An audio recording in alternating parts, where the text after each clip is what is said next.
Prime Minister Justin Trudeau released a $40 billion national housing program on Wednesday, but the plan counts on the provinces to contribute billions, and key elements won't begin until after the next federal election. The 10-year program assumes the provinces will be willing to match federal spending plans in some areas, meaning further negotiations will be needed before the details are worked out. Quebec in particular says it wants to hammer out its own agreement with Ottawa. The main new initiative announced on Wednesday is a $4 billion Canada Housing Benefit, which would provide rent support for about 300,000 low-income households and would begin in 2020. Ottawa expects the provinces to cover half of the cost. Story continues below advertisement. Kemble Clark, Liberals' new national housing strategy comes up short.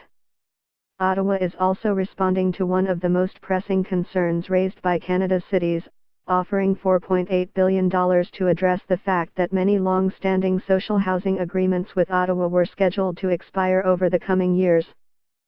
Standing in front a construction site where work is underway on a new mixed-income redevelopment of the Lawrence Heights public housing complex in northwest Toronto, the Prime Minister said he was confident the provinces would endorse and help pay for what he called his once-in-a-generation housing plan.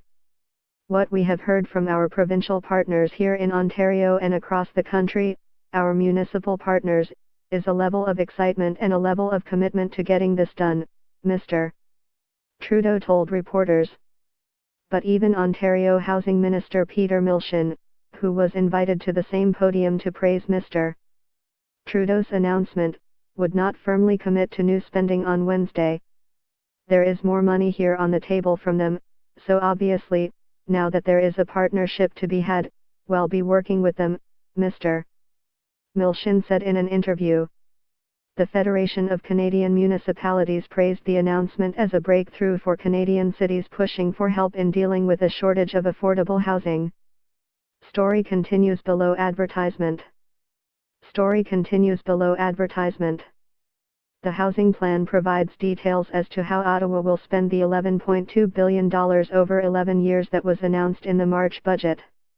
The budget had pledged to address concerns over expiring social housing contracts, but the government had not announced a dollar figure for that pledge until Wednesday. Other parts of the strategy are paid for out of funding for housing that had previously been in place.